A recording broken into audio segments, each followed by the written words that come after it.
Hey, what's up guys, it's DarkArmedDuelist, and today I'm going to be doing a Melodious deck profile. So there is a guy named RJ on my channel, and he requests a lot of deck profiles, and I really quickly wanted to give him a quick shout out, because he's been requesting Melodious for a long time. I've been working on this deck on and off for a long time too, so I really quickly want to give him a shout out and say, hey, I do listen to all your comments, and I wanted to do this one just for you. So let's get started on this, guys. Don't forget to like, comment, subscribe, hit that bell there so you can become part of the notification squad, and let's get started on this. But before we do, definitely check out the Patreon down below so you guys can become part of the channel donations. If you would like to do so, definitely check out those links for the Ko-Fi and the Patreon. There are some awesome rewards under that Patreon that you guys should definitely check out. So let's get into this. So first off, we're going to be playing 3 copies of Sonata, the Melodious Diva. So the Melodious cards are really interesting cards that basically revolve around giving your fairies buffs to where they can't be destroyed by battle, can't be targeted, can't be all sorts of stuff. So basically this card is if you control another Melodious monster, you can special summon this card from your hand, and then when this card is special summoned is on the field, all fairy monsters you control gain 500 attack. That is not once per turn. You can special summon as many Sonatas as you have in your hand, and they all gain 500 for each one, so it stacks. Really good card. Always play this at 3. Then I play 3 copies of Aria, the Melodious Diva. Aria is when this card is special summoned to the field, Melodious monsters you control cannot be targeted by card effects or be destroyed by battle, which is really important to be able to not be destroyed by battle because a lot of your Melodious monsters need to stay on the field for different reasons. Then we play 3 copies of Cannon, the Melodious Diva. Cannon is if you control a Melodious monster, you can special summon her from your hand, and you can only use her effect once per turn. And then once per turn, you can target a Melodious monster you control and change its battle position. Doesn't come in handy all that often, but being able to special summon her from your hand can really come in handy with stuff like Fusion, Link plays, and XYZ plays as well. Then we play 2 copies of Soprano, the Melodious Songstress. So Soprano is a really interesting Melodious card. She counts as basically like polymerization, but when this card is special summoned, you can target a Melodious monster in your grave and add it to your hand. And you can only use her effect once per turn, and then once per turn, you can fusion summon a Melodious monster from your extra deck using monsters you control as fusion materials, including this card. Which we play a lot of different Melodious fusion monsters like Bloom, Diva, the Melodious Maestra, and we play Bloom Prima. So it's really nice to have an extra polymerization basically in the deck with a walking polymerization. I chose to play a single copy of Solo, the Melodious Songstress as well. Solo is nice because if your opponent controls a monster and you control no monsters, you can special summon her from your hand. And then when this card is destroyed by battle and sent to the graveyard, you can special summon 1 copy of or any Melodious monster from your deck, which I usually special summon out the level 5 Melodious Eliga. I always special summon out her with this effect, and I just really quickly want to get her on the field as quickly as possible because of her particular ability. Her effect is that special summon Melodious monsters you can control cannot be destroyed by card effects, and if this card is special summoned, all fairy monsters you control gain 300 attack, which is really good to combo with Aria. Just a really good effect to be able to combo with Aria. We also play Transmodify in the deck to be able to get, if you can get her and Aria on the field, it's really, really, really good to be able to get both of them on the field to be able to protect all of your Melodious monsters. Then we play a single copy of Mozarta. Mozarta can kind of brick, and so that's why I just play her at 1. But Mozarta's effect is that once per turn, you can special summon 1 light fairy monster from your hand.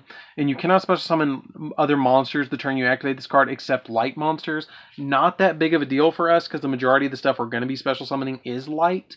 So that's not that big of a deal for us. We play 3 copies of Score, the Melodious Diva. Now this is where the deck gets interesting because basically you're playing a lot of cards that are battle traps that make it so you don't have to deal with your opponent's like high attack point monsters. You're just basically dealing with their card effects at that point, which your Melodious monsters usually protect against that anyways. So that's not that big of a deal.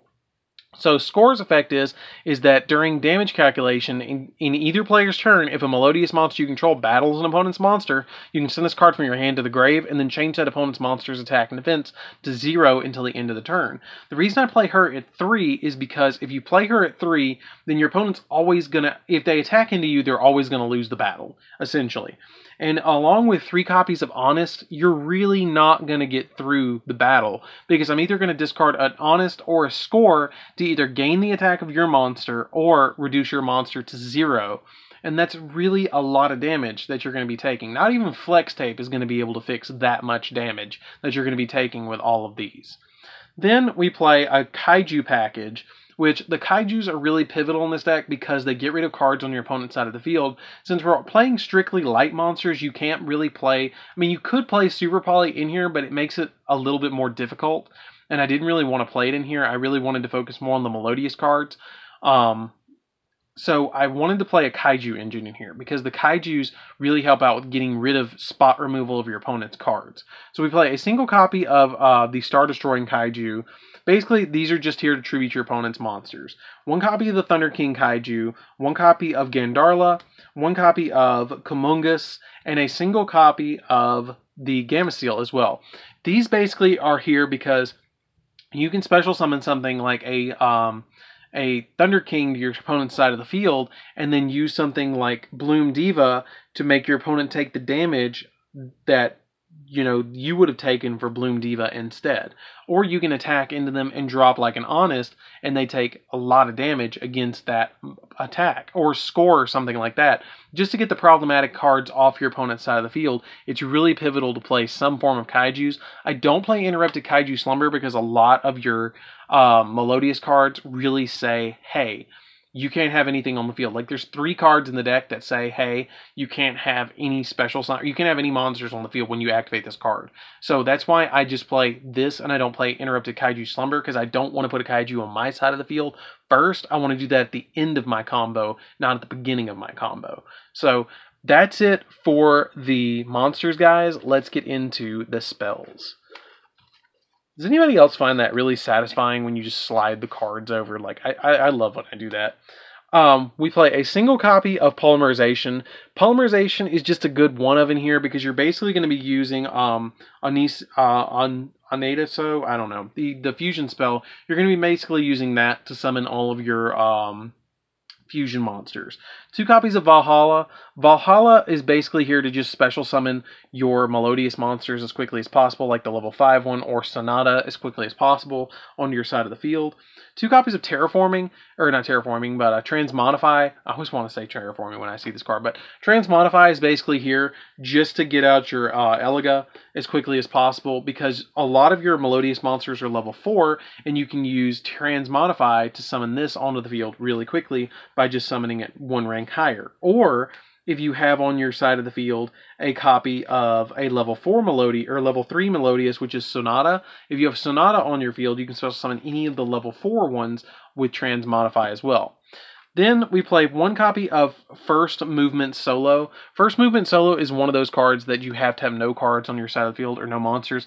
If you control no monsters, you can special summon 1 level 4 lower Melodious monster from your hand or deck, and you can only use its effect once per turn, and you cannot special summon monsters for the rest of the turn except Melodious monsters. That's great, and it kind of interferes with our Kaijus, but you're either going to do the Kaijus or First Solo Movement, or Movement Solo, so it just kind of depends.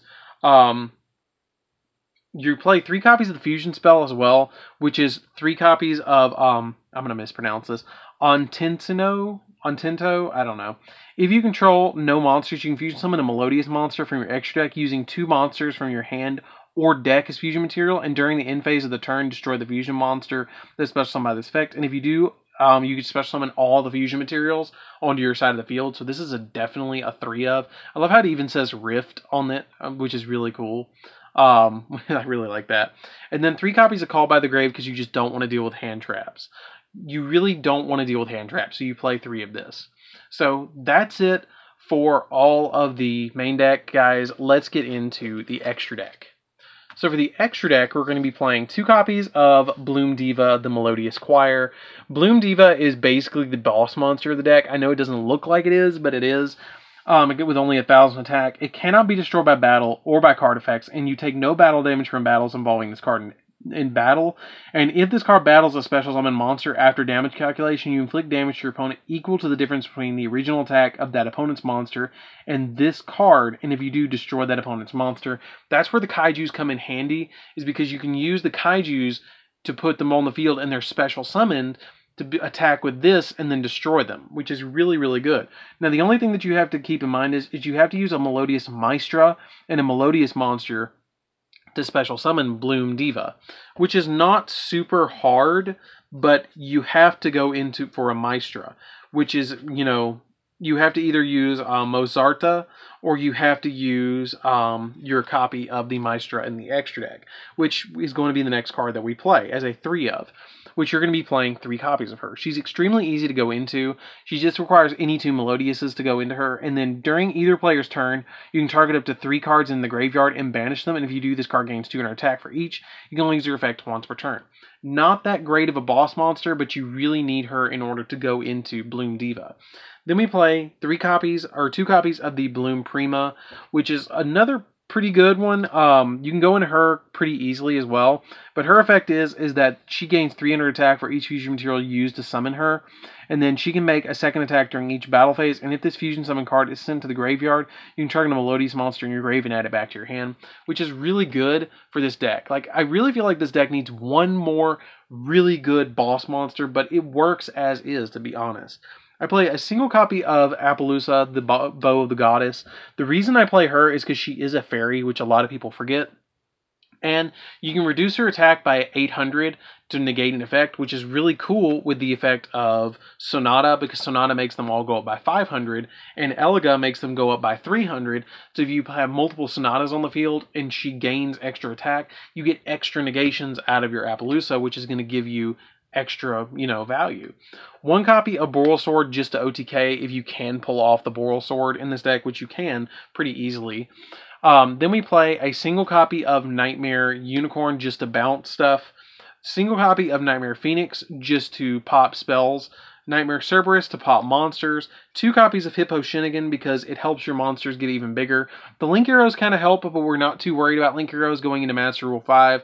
But it does help to give you the extra 500 boost to be able to OTK your opponent, because this deck can swarm really, really easily. And a single copy of Baguska, just in case you need to stall. I do play the single copy of Baguska because sometimes you do need to stall in this deck and just make it so your opponent cannot get that far while you're trying to special summon your Melodiouses onto your side of the field to get their boosts. So that's it for the deck, guys. I hope you enjoyed this one. I hope I did this one justice for you guys. It's a super fun deck and really budget. Like, when I mean really budget, I mean you could probably get the entire main deck for, I don't know, maybe $20. I would probably say $20. You could probably get the main deck for $20, and if you didn't have the Call by the Graves in here, you could probably get it for $10, and the extra deck you could probably get for every bit of $40. You could probably get the entire deck for less than $50. I'm going to guarantee you could get it less than $50. So anyways, guys, this is DarkArmedDuelist. Don't forget to like, comment, subscribe. Tell me what you think of this video down in the comments down below. It's just a super fun deck. I highly recommend that you play it. I thought about playing Archlord Christia in here as well, because I played Valhalla and they're all fairies. But let me know what you think about that one as well. So anyways, guys, this is DarkArmedDuelist. Don't forget to like, comment, subscribe. Hit the bell there so you can become part of the notification squad, and I'll see you guys in the next video. See you around, guys.